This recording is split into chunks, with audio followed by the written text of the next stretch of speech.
7. Allez-y. 6000 fois. Alors, je vais rejoindre Jérôme. Merci.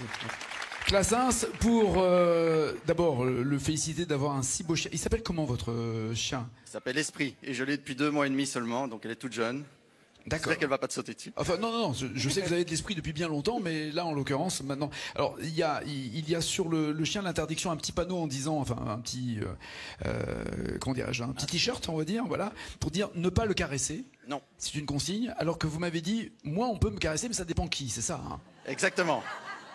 Mais je t'ai bien interdit pour toi. Oui, j'ai bien compris, j'ai bien compris. Porte-parole de la Fédération française de. Si ça avait été Sophie, peut-être. J'ai compris, merci. Merci. Pas toi, Chouquette. Pas proposé. Kev Adams non plus. Tu sais jouer au bridge ou pas? De quoi? Tu sais jouer au bridge? Je sais pas très bien jouer au bridge, non, je suis désolé. Et la Fédération française, tous les ans, soutient le Téléthon. Alors justement, de quelle manière? C'est systématiquement d'ailleurs le même principe, le même mode de fonctionnement tous les ans? Oui, ça fait déjà depuis 1999. Je vais essayer de le dire en français parce que je suis belge. Mais désolé. Donc ça fait un bon bout de temps. Quand je suis désolé, c'est pour la Coupe du Monde. On a été éliminé à la Coupe du Monde. Non, je ne suis pas désolé pour le fait d'être belge. Je suis désolé pour la Coupe du Monde. Non, allez les bleus pour demain. Oui. Non. Qu'est-ce que vous avez fait alors? Nous, pitié.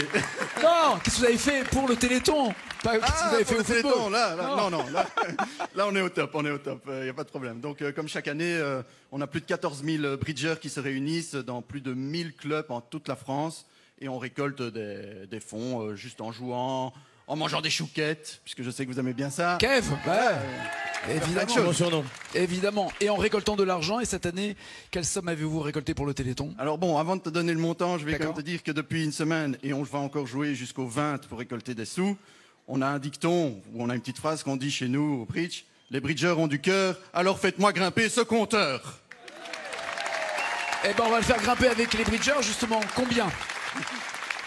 Alors, on a récolté cette année un montant de 184 371 €. Et nous allons franchir un cap sur le compteur du Téléthon, 42 55 173 €.